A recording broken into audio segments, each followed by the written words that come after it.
Hello students, welcome to education insights. आज के lecture में बात करने वाले हैं जो मैंने तीन मेथड पिछली क्लास से डिस्कस किए, एक्सपेंडिचर, इनकम और वैल्यू एडेड। इन तीनों का एक समराइज्ड फॉर्म में हम स्टडी करेंगे। इसके अलावा तीनों मेथड यूज करते समय कौन कौन सी बातें हमें याद रखनी होंगी, मतलब precautions, points to be remember while calculating national income और यूजिंग नेशनल इनकम मेथड्स। सबसे पहले एक बार वापस रिवाइज कर लें तीनों मेथड में कि वैल्यू कैसे निकालनी है और किस मेथड से कौन सा एग्रीगेट हम निकालेंगे। सबसे पहली बात, इनकम मेथड से हम निकालते हैं एनडीपीएफसी, एक्सपेंडिचर से निकालते हैं जीडीपीएमपी और वैल्यू एडेड से निकालेंगे जीवीएमपी।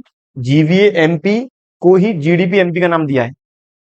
अब बात करें फॉर्मूले की, तो इनकम मेथड कहता है जितने भी फैक्टर्स ऑफ प्रोडक्शन है इन सभी की इनकम कर लो add in the form of rent plus interest plus profit plus wages, या फिर दूसरे फॉर्म में वेजेस को बोला गया है कंपनसेशन ऑफ एम्प्लॉइज, जिसके अंदर इंक्लूड किया गया है wages and salaries in cash, in kind और social security contribution by employer. याद रखने की बात यहां पर यह है, social security contribution by employee अलग से ऐड नहीं करना, ये ऑलरेडी वेजेस में इंक्लूडेड है। Rent plus royalty plus interest plus profit, इसे बोला गया है ऑपरेटिंग सरप्लस। प्रॉफिट हो सकता है एज इट इज गिवन हो सकता है प्रॉफिट के लिए मुझे अलग अलग एलिमेंट्स गिवन हो, तो प्रॉफिट का दूसरा formula corporation tax plus retained earning plus distributed profit मतलब डिविडेंड। और तीसरा जो कंपोनेंट है compensation of employees plus operating surplus, तीसरा है mix income of self employed people, जो लोग खुद के फैक्टर ऑफ प्रोडक्शन लगा के काम कर रहे हैं उनकी इनकम भी हमें करनी होगी प्लस। तो सर अगर मैं इस तरह का फॉर्मूला अप्लाई करता हूं तो क्या मुझे तीसरा कंपोनेंट ऐड नहीं करना होगा? तो बच्चों, जो लोग खुद के प्रोडक्शन लगा के बिजनेस कर रहे हैं, खुद के फैक्टर ऑफ प्रोडक्शन लगा के बिजनेस कर रहे हैं, उनकी इनकम ऑलरेडी पहले मेथड के अकॉर्डिंग इंक्लूड हो चुकी है, रेंट के फॉर्म में, इंटरेस्ट के फॉर्म में, प्रॉफिट के फॉर्म में, वेजेस के फॉर्म में। लेकिन मैं दूसरा मेथड अप्लाई करता हूं तो वहां कहता है जो एक्सप्लिसिट कॉस्ट है वो ऐड करोगे compensation of employees plus operating surplus में, जो इम्प्लिसिट है वो ऐड करोगे मिक्स इनकम। फिर मैंने पढ़ा दूसरा मेथड एक्सपेंडिचर निकालूंगा जीडीपीएम, फॉर्मूला है प्राइवेट फाइनल कंजम्पशन एक्सपेंडिचर, जो हाउस होल्ड का खर्चा है, डिनोट करेंगे सी से। इसमें प्लस करना है प्रोड्यूसर का खर्चा, जिसे बोलेंगे इन्वेस्टमेंट एक्सपेंडिचर। फिर ऐड करना है गवर्नमेंट का खर्चा, डिनोट करेंगे जी से। और फिर ऐड करेंगे एक्सटर्नल सेक्टर का खर्चा, जिसे डिनोट करेंगे एक्स माइनस एम या फिर नेट एक्सपोर्ट से। ध्यान देने वाली बात है इन्वेस्टमेंट एक्सपेंडिचर के अंदर, इन्वेस्टमेंट एक्सपेंडिचर कहता है प्रोड्यूसर इन्वेस्टमेंट करेगा दो जगह, इन्वेंट्री में और फिक्स्ड एसेट में। तो यहां पर मुझे इन्वेंट्री इन्वेस्टमेंट और फिक्स्ड एसेट इन्वेस्टमेंट ये दोनों कर ले होंगे प्लस। इन्वेंट्री इन्वेस्टमेंट को चेंज इन स्टॉक या फिर नेट चेंज इन स्टॉक भी कहा जाता है। फिक्स्ड एसेट इन्वेस्टमेंट को gross domestic fixed capital formation भी कहा जाता है। हो सकता है हमें gross domestic fixed capital formation given हो सकता है मुझे net domestic fixed capital formation given हो। तो नेट डोमेस्टिक में ऐड कर लेंगे डेप्रिसिएशन, मेरा आ जाएगा इन्वेस्टमेंट, और इन्वेस्टमेंट का दूसरा नाम ग्रॉस डोमेस्टिक कैपिटल फॉर्मेशन। तीसरा मेथड है जीवीएम, तीसरा मेथड वैल्यू एडेड, जिसे निकालेंगे जीवीएमपी। तो जीवीएमपी कहता है हर एक प्रोड्यूसर का ग्रॉस वैल्यू एडेड प्लस करते चलो, टोटल इकोनॉमी का जीवीएमपी आ जाएगा। ग्रॉस वैल्यू एडेड कैसे निकालेंगे? उस प्रोड्यूसर ने जो गुड प्रोड्यूस किया उसकी फाइनल वैल्यू, इसमें से माइनस करेंगे पिछले प्रोड्यूसर से किस रेट में खरीदा, मतलब इंटरमीडिएट कंजम्पशन।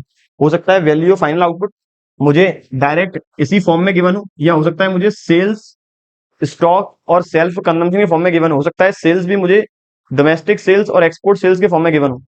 तो मुझे यदि सेल्स गिवन है, चेंज इन स्टॉक गिवन है, सेल्फ कंजम्पशन गिवन है, तो वो हम कर देंगे plus value of final output निकालने के लिए। मैंने तीनों से एनडीपीएफसी, जीडीपीएमपी, जीवीएमपी निकाल लिया। कन्वर्ट करेंगे यहाँ एनडीपीएफसी को नेशनल इनकम में। एग्जाम में जरूरी नहीं है हर बार नेशनल इनकम निकालनी है, आ सकता है डोमेस्टिक इनकम निकालो। तो यदि इनकम मेथड से डोमेस्टिक निकालनी है तो इनकम से डोमेस्टिक ही निकाली जाती है। डोमेस्टिक इनकम का एग्रीगेट है एनडीपीएफसी। अगर कहता है इनकम मेथड से नेशनल इनकम की वैल्यू निकालो, तब एनडीपीएफसी में ऐड कर लेंगे एनएफआईए, एनएनपीएफसी आ जाएगा, या एनएफटीए माइनस एनएनपीएफसी आ जाएगा, या फिर factor income from abroad plus factor income to abroad minus. Expenditure method GDPMP convert करेंगे एनएनपीएफसी में, depreciation minus NFIA plus NIT minus. ऐसे ही depreciation plus, sorry depreciation minus NFIA plus और एनआईटी माइनस। ऐसे ही यहाँ पे डेप्रिसिएशन माइनस जीवीएमपी में से एनएफआईए प्लस और एनआईटी माइनस। ये बात है तीनों मेथड की। अब मुझे कौन कौन सी बातें याद रखनी है, बहुत बार एग्जाम में प्रिकॉशन भी आ जाती है कि कौन कौन सी बातें इनकम मेथड अप्लाई करोगे तब याद रखनी है, एक्सपेंडिचर मेथड अप्लाई करोगे तब याद रखनी है, और वैल्यू एडेड अप्लाई करेंगे तब याद रखनी है। तो पहला जो है बच्चों आपकी तैयारी को और बेहतरीन बनाने के लिए एक कॉम्प्रिहेंसिव बुक लेकर आए हैं, क्वेश्चन बैंक विद सॉल्यूशन, जिसमें आपको अकाउंटेंसी, इकोनॉमिक्स, बिजनेस इससे रिलेटेड पिछले 10 से 15 साल के एग्जामिनेशन वाइज क्वेश्चंस आपको मिलने वाले हैं, जो हमने कवर किए यहाँ चैप्टर वाइज। और इकोनॉमिक्स और बिजनेस की तैयारी अच्छी करने के लिए हमने अलग से चैप्टर वाइज क्वेश्चंस भी कवर किए हैं, जिसमें आपको वेरी शॉर्ट, लॉन्ग और मल्टीपल चॉइस क्वेश्चन के फॉर्म में बहुत सारे क्वेश्चंस मिलने वाले हैं। प्लस इस बुक के अंदर हमने 6 मॉडल टेस्ट पेपर भी कवर किए हैं आपकी तैयारी को और अच्छा करने के लिए। इस बुक को परचेज करने का लिंक नीचे दिया हुआ है, आप अमेजॉन या फिर हमारे एप्लीकेशन से डायरेक्ट से परचेज कर सकते हैं, या फिर इसे आप हमारे हेल्पलाइन नंबर 7877201323 से भी परचेज कर सकते हैं। Thank you. कि ट्रांसफर पेमेंट एक्सपेंडिचर मेथड में और ट्रांसफर इनकम इनकम मेथड में हमेशा इग्नोर करेंगे, क्योंकि ट्रांसफर पेमेंट्स या फिर ट्रांसफर इनकम ये हमेशा यूनिलेटरल एफर्ट से होते हैं जनरेट, ये वन साइडेड है, इन्हें कभी भी इंक्लूड नहीं किया जाएगा नेशनल इनकम में, क्योंकि नेशनल इनकम में केवल टू साइडेड एफर्ट्स वाली इनकम ही इंक्लूड करनी है, बाइलेटरल एफर्ट्स वाली इनकम इंक्लूड करनी है। दूसरा कहता है यदि हम सिक्योरिटीज या गुड्स जो सेकंड हैंड गुड्स या फिर सिक्योरिटीज सेकेंडरी मार्केट में खरीदते या फिर बेचते हैं, यदि बेचा गया गुड्स या फिर सिक्योरिटी बेची हमने सेकेंडरी मार्केट में, तो वहां से जो इनकम जनरेट होगी वो इनकम मेथड के अंदर इंक्लूड नहीं होगी। या फिर मैंने सिक्योरिटी परचेज की, सेकेंड हैंड गुड्स परचेज किया, तो उसे भी एक्सपेंडिचर नहीं मानेंगे, उसे हम ट्रीट नहीं करेंगे अपना जीडीपी एमपी को निकालने के लिए। तीसरा कहता है जो भी सेकेंड हैंड गुड्स और सेकेंड हैंड सिक्योरिटीज खरीदते या बेचते समय जो भी हमने कमीशन या फिर ब्रोकरेज पेड किया, तो ये तो हर बार पेड करना पड़ेगा, फैक्टर इनकम है, इसे स्पेसिफिक इंक्लूड करेंगे। इनकम मेथड में इनकम के फॉर्म में इंक्लूड की जाएगी, एक्सपेंडिचर मेथड में एक्सपेंडिचर के फॉर्म में इंक्लूड की जाएगी।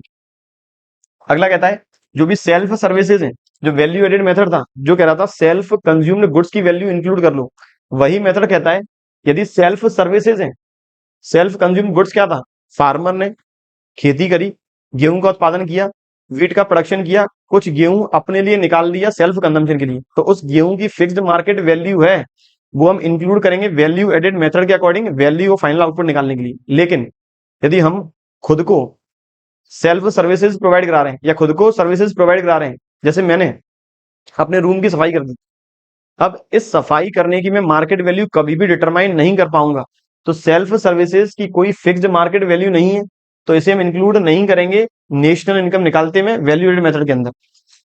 अगला कह रहा है जो सेल्फ कंज्यूम गुड्स हैं इनकी फिक्स्ड मार्केट वैल्यू है, बिल्कुल इंक्लूड करेंगे जीवीएमपी में नेशनल इनकम निकालते वक्त। और जो सेल्फ ऑक्यूपाइड या सेल्फ ओन्ड प्रॉपर्टी है, जो फैक्टर ऑफ प्रोडक्शन प्रोड्यूसर ने खुद के लगाए हैं, तो उन सभी फैक्टर ऑफ प्रोडक्शन की वैल्यू इंक्लूड करेंगे मिक्स्ड इनकम के फॉर्म में। अगला कहता है इंटरमीडिएट कंजम्पशन जो है वो हमेशा ही माइनस होगा वैल्यू ऑफ फाइनल आउटपुट में से जीवीए एमपी की वैल्यू निकालने के लिए, क्योंकि अगर मैंने वो इंटरमीडिएट कंजम्पशन माइनस नहीं किया तो डबल काउंटिंग का इफेक्ट आ जाएगा, और डबल काउंटिंग के इफेक्ट आने की वजह से जीडीपी की वैल्यू सही नहीं आएगी। फॉर एग्जाम्पल फार्मर ने जो गेहूं बेचा उसकी रेट सपोज थी 15 रुपए पर केजी, जो गेहूं बेचा, और आटा चक्की वाले ने इस गेहूं को आटा बना के बेच दिया सपोज 25 रुपए पर केजी में। फार्मर ने गेहूं बेचा 15 रुपए पर केजी में, आटा चक्की वाले ने इस गेहूं का आटा बनाया और बेच दिया 25 रुपए पर केजी में। अगर आपने फार्मर का वैल्यू एडिशन ले लिया 15 और आटा चक्की वाले का वैल्यू एडिशन ले लिया 25, तो आप कह रहे हो जीडीपी कितनी है, इकोनॉमी की 40। लेकिन वास्तव में तो फार्मर ने यहाँ पर 15 रुपए का एलोकेशन किया होगा, 15 रुपए डिस्ट्रीब्यूट किए होंगे इनकम के फॉर्म में, और जो आटा चक्की वाला है उसने केवल 10 रुपए ही तो कमाए, तो इसने तो 10 रुपए डिस्ट्रीब्यूट किए होंगे। तो इकोनॉमी की जो जीवीए एमपी की वैल्यू इंक्रीज हुई वो हुई 10 प्लस 15 टोटल 25 रुपए से। इसीलिए कहता है जो भी इंटरमीडिएट कंजम्पशन है उसकी वैल्यू हर बार करेंगे माइनस, डबल काउंटिंग के एरर को कंपनसेट करने के लिए, डबल काउंटिंग एरर को डिक्रीज करने के लिए या फिर खत्म करने के लिए। बच्चों ये था ओवरऑल तीनों मेथड्स और कौन कौन से प्रिकॉशन हमें याद रखने हैं। एग्जाम में काफी बार प्रिकॉशन आई हुई हैं कि इनकम मेथड यदि आप अप्लाई कर रहे हो तो कौन कौन सी बातें याद रखेंगे, एक्सपेंडिचर मेथड अप्लाई कर रहे हैं तो कौन सी बात याद रखेंगे, और वैल्यू एडेड याद अप्लाई कर रहे हैं तब कौन सी बात याद रखेंगे। यदि इनकम मेथड की पूछता है तो मैं यहां लिखूंगा transfer income should be ignored, income के फॉर्म में बात करेंगे। दूसरे में sale income generated from sale of second hand goods और securities will not be considered for the calculation of national income, या फिर imputed rent of self owned property is to be included in the national income, क्योंकि ये मेरी factor income ही है। Expenditure method के form में पूछता है तो expenditure method transfer payment include नहीं करेंगे, खर्चे के फॉर्म में पूछ रहा है तो जब भी हम ट्रांसफर पेमेंट है वो इंक्लूड नहीं करेंगे, खर्चा कर रहे हैं सेकंड हैंड गुड्स या सिक्योरिटी खरीदते समय उन्हें फाइनल एक्सपेंडिचर नहीं मानेंगे। जो भी खर्चा कर रहे हैं सेकंड हैंड गुड्स या फिर सिक्योरिटीज परचेज करते समय, तो वहां पर हमने कमीशन पेड किया, खर्चा नहीं मानेंगे, सॉरी वो खर्चा माना जाएगा। कमीशन हर बार अलग से पेड करेंगे, वो खर्चा इंक्लूड करेंगे, लेकिन जो गुड्स एंड सर्विसेज परचेज की उनकी वैल्यू इंक्लूड नहीं करेंगे। और यदि आता है वैल्यू ऑफ फाइनल आउटपुट के कंटेक्स्ट में, तो वैल्यू ऑफ फाइनल आउटपुट कहेगा सेल्फ सर्विसेज की कोई भी वैल्यू फिक्स नहीं है, इंक्लूड नहीं करेंगे नेशनल इनकम निकालते में, जबकि सेल्फ कंज्यूम्ड गुड्स की मार्केट वैल्यू फिक्स है, तो सेल्फ कंज्यूम्ड गुड्स इंक्लूड करेंगे, जबकि सेल्फ सर्विसेज को करेंगे हम इग्नोर। उम्मीद करता हूं बच्चों प्रिकॉशंस और तीनों मेथड्स क्लियर है। ऐसे रिलेटेड टॉपिक हम डिस्कस करने वाले हैं अपने अगले लेक्चर में, तब तक पढ़ते रहिए और बने रहिए हमारे चैनल के साथ। Thank you.